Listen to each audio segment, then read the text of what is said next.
Okay, hear me out. I love Willy Wonka. If my recent channel history is anything to go by, but I need a break. I am starting to suffer from major burnout. I seriously need a break, otherwise I'm gonna I need to talk about something else. Joseph, think. SpongeBob? Yes, actually, yes, please. Let's talk about SpongeBob. This right here, my guy. This show, it's where it's at. There are so many memorable moments throughout the past 20 years the show has spawned. Has it lost its prime since season 3? Yeah, but even during the show's, bad seasons, it can still hold up. And it really has been getting back on track the past couple of years. Again, so many memorable moments. Chocolate with Nuts, Dungeons and Dragons was a nice special. So is Gary Come Home. That is a tearjerker of a masterpiece. Not Normal taught a very nice moral. Atlantis Squarepantis had a unique... Wait, what? Freaking Atlantis Squarepantis. That is not one of the classics, at least not for the right reasons. Everyone, and I mean everyone, hates this episode with a passion. Can I see why? Yes, 100%. Do I personally hate this episode myself? No, not really. Not at all. I wouldn't even consider it bottom of 20 episode material. I tend to be rather lenient when it comes to stuff like this, but Atlantis Squarepantis is still something else. And, wait a second. I feel like I've talked about this before. Why does this feel so familiar? Wait. Oh no. No.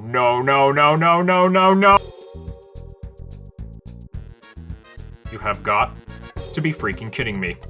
Freaking my iceberg video again. Why did I even talk about SpongeBob in my iceberg video? Where did I even talk about it? It's been months.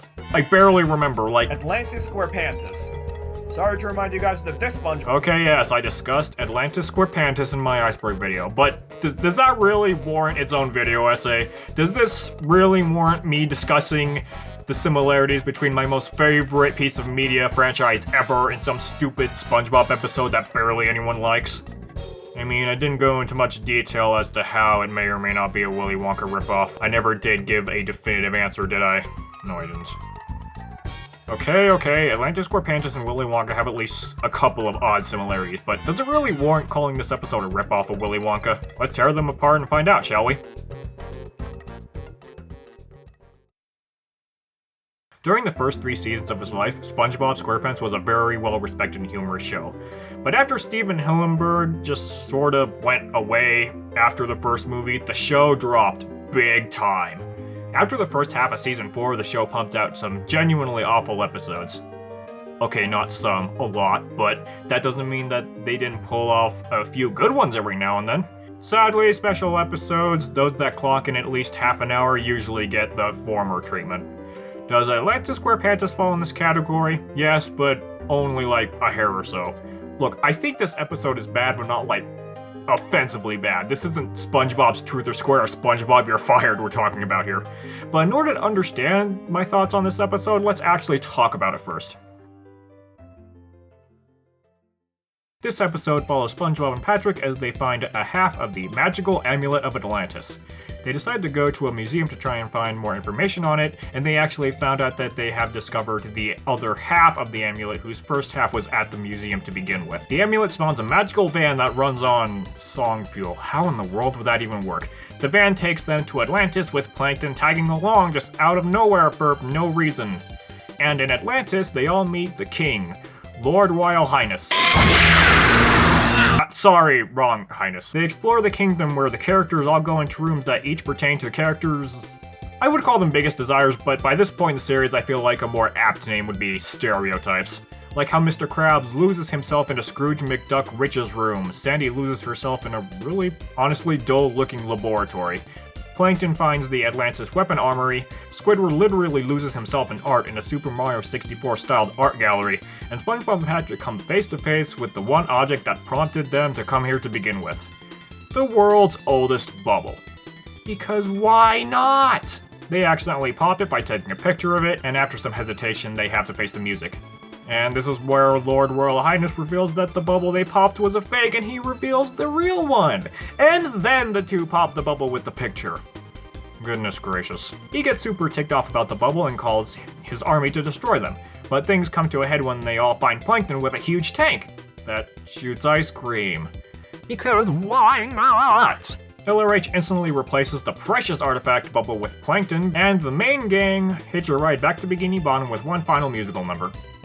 Oh yeah, this episode is a musical, I forgot about that. I guess I should talk about the songs, shouldn't I? Okay, look, I don't think the songs are the worst thing ever. I don't even think they're like that bad. Like, I can name multiple songs off the top of my head that are, in my opinion, worse. I know not one, but 3 songs from Yoshi's New Island that I cannot stand to listen to. I think the game and its soundtrack are really cool otherwise, but like, 3 or 4 pieces of music from that game are just... The title screen is bad, the Yoshi Clan song is bad, that stupid song that plays in World 5 with the levels and the mountains and the Goonies, God, that one is terrible. Oh, and remember that epic final boss theme in the original Yoshi's Island? In Yoshi's New Island, they turned it into an epic fail final boss theme. They copied a lot from Yoshi's Island, the original. Why couldn't you have made the final boss theme as epic as it was in the original? Oh, and I hate all of the Wiggle songs. Each and every single one of them. They're terrible, scarring, no good, very bad, and juvenile. Every single one of them. Does that mean that the musical numbers in Atlantis Squarepantis are great? Not really. The only song that I actually unironically like listening to on its own would be Plankton's theme song, because he's a villain. Villains almost always get the good song numbers. As a whole, I don't think Atlantis Squarepantis is the worst thing ever. Again, I wouldn't even put it in like my bottom 20 worst episodes from SpongeBob, but I will reiterate when I send my iceberg video, it leaves a lot to be desired. Do I still think this episode is bad? Yes. I think this episode is bad. Like, that's it though. It's just bad. Not terrible, not horrendous, not offensively levels of bad, just bad. It's lackluster, it's stupid, and it's loaded with filler. However, there is one very hot topic that every critic who has covered this episode has talked about. People point this episode as being a huge ripoff of Willy Wonka, with multiple pieces of evidence to support this claim. However, I wanted to delve deep into this claim and see if it really does deserve that title. Okay, so I'm gonna need to give some context about Willy Wonka first in order to understand this claim fully. If you haven't read any of the books or watched any movies, then please do so, because it's gonna put a lot of things into context. The 2 versions of Wonka that I view as proper candidates here are the original book adaptation and the 1971 film. Wait, when did Atlantis Squarepantis release again? Oh yay! I gotta add the 2005 film to the bunch too. That's not good. Okay, look, I'm not including the 2005 film. Not because I dislike the film. Well, okay, I do dislike the film, but that's not why I'm including it. I'm not including it because, aside from the fact that there are a lot of parent characters in the 2005 film who are a bunch of massive scumbags, and the fact that they butchered Wonka beyond all belief, this film and the book are borderline the same piece of media, so for the sake of simplicity, I will be going for the original book version instead. So how much really is borrowed from Willy Wonka, and which version is it ripping off from? Well, let's analyze the episode first. It's a musical, and there are multiple music numbers, 1 for each character, or at least 2 if you count the lyrical segments in the flying van as their own little songs. First off, the 1971 film is an obvious musical, and even the book had some song numbers for the Oompa Loompas. In the beginning, the 2 protagonists find a MacGuffin that is essentially this story's golden ticket, and the golden ticket grants them access to what is this mystical area that so far has only been known by word of mouth. Instead of it granting them direct access to what is Wonka's factory, essentially, it grants them a ride on the Wonkamobile. Alright then, whatever. However, the medallion and the golden tickets are like functionally one and the same. We get some exposition on Atlantis while the gang is at the museum, like how the streets are paved with gold and their possession of futuristic inventions. All while some suspiciously whimsical music plays. It sounds oddly familiar. I wonder where they got the inspiration. While in the Wonkamobile, the main cast channels Grandpa Joe's "I've Got a Golden Ticket" song, and they crashed right into Atlantis. Mr. Wonka's gonna be ticked. Alien Wonka comes out of his weird palace, says that he's been expecting the main 5 characters, and stumbles down the stairs the entire time, just like how 1971 Wonka makes a grand entrance while walking down the red carpet. Only difference is that Gene Wilder didn't snap his neck and back multiple times while doing so. He introduces himself and welcomes the gang into the factory, kingdom. Also, I feel I should bring this up now because it's going to be very glaring if I don't, but LRH is played by David Bowie, and yet he's one of the few characters in this special who doesn't have have a musical number. I mean, Wonka himself never had a musical number in the book. That and on LRH's end, they couldn't get Bowie on set until pretty late into production, so I can excuse it. Mr. Krabs finds the kind of but not really chocolate room, filled with riches, and he sings a song. Notice that Augustus never got his own song, did he? But the Oompa Loompa sang about him, so I guess... Oh, and Mr. Krabs stays behind to bathe in coins. Weird, I thought he'd stay behind because he got sucked up in Aperture Science and Vital Apparatus Fin or something. Moving on. We get to Sandy's part where she bathes in a... I've already said it before, but lackluster looking laboratory. And then we see the everlasting gobstopper machine, except not really, it's actually an ice cream maker. Oh, and LRH says that it can only produce ice cream and that one factor is a bug that hasn't been patched out yet. Wonder where I've heard that one before. And then SpongeBob channels Mike TV by testing out a machine that grinds you down into molecules and reassembles you on a smaller scale. Hey, my things happen second to last, not second to first. Sandy sings a song that, okay, I'll admit the whole system being a video game is actually kind of cool, but other than that, insert Oompa Loompa reference here. And then we get Plankton Song, which is literally the only song from this special that I actually like, and would listen to on its own. I mean, the lyrics are still forced, but except for like the last 4 lines, it's much tamer in this song compared to all the others. In Willy Wonka, though, there was no Slugworth singing about how he's going to end Wonka's career with weapons of mass destruction and possibly end all humans, so LRH channels Gene Wilder for a second, and then we get Squidward's fantasy turned reality. He's able to live Super Mario 64. After a really sleepy song, Charlie and Grandpa Joe who want to see the oldest surviving Wonka candy wrapper. Sorry, I mean oldest living Bevel. Sorry, I mean SpongeBob and Patrick. They pop it and we get to see everyone meeting up for dinner. SpongeBob and Patrick tell the dirty truth, but then LRH pulls out the real thing and then they pop it. They lose! Good day, sirs! Okay, this battle sequence is actually kind of fun. While they're escaping, they meet up with Plankton, who blasts ice cream at them. Poor Slugworth can't catch a break, can he? They decide to take Plankton over a priceless artifact, and then the episode ends on a song. Hey, neither versions of Wonka here ended with a song, you idiot!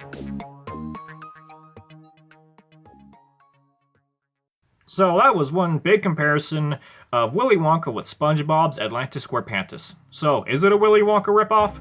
Well, Google defines a ripoff as Definition 1, a fraud or swindle, especially something that is grossly overpriced. Definition 2, an inferior imitation of something.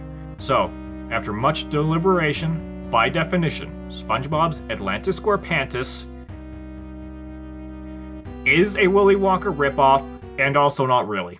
It's a ripoff because, by definition, it is technically an inferior imitation of Willy Wonka.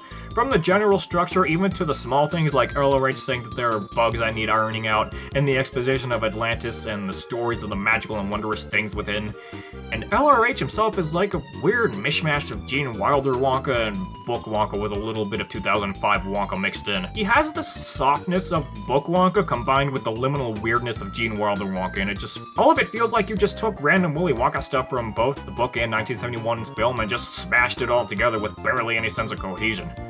If you want songs, weird eccentric figures, and magical locations, then just watch the 1971 film. It has all the stuff Atlantis Squarepantis has, and it does it 1,000 times better. At the same time, however, I wouldn't officially call this a rep-off because there is no direct correlation between Atlantis Squarepantis and really any version of Willy Wonka. I've seen the behind the scenes for Atlantis Squarepantis, and they don't say anything about Wonka at all. They don't even talk about any pop culture inspiration much, so it isn't much of a rip-off because it's not like they're trying to directly rip off Willy Wonka. If I had to give a definitive answer, I would say no, it isn't a Willy Wonka rip-off. While there are parallels, and they are very, very obvious parallels, I wouldn't go so far as to call it a rip-off. I feel like a more apt term would be parody, maybe? I don't feel like there's enough evidence to support it being an actual legitimate ripoff. If you want to call it ripoff though, then I don't really blame you. I personally think it's more of a preference thing. Like, if you think it's a ripoff, then it is. If not, then eh. I personally don't think so, mostly because there isn't a lot of official evidence to say otherwise. All in all, at the very least, Atlantis Squarepantis isn't the worst thing ever. Do I think it's good? Not really. Would I go so far as to call it a cheap imitation of Willy Wonka? Not really. I would more or less call it unintentional parody at best. So with that, the answer to this question, once and for all, is no. And that's all I have to say on this matter. Only question is, if this isn't like an official parody of Willy Wonka, I can only imagine what an official SpongeBob Willy Wonka parody would be like.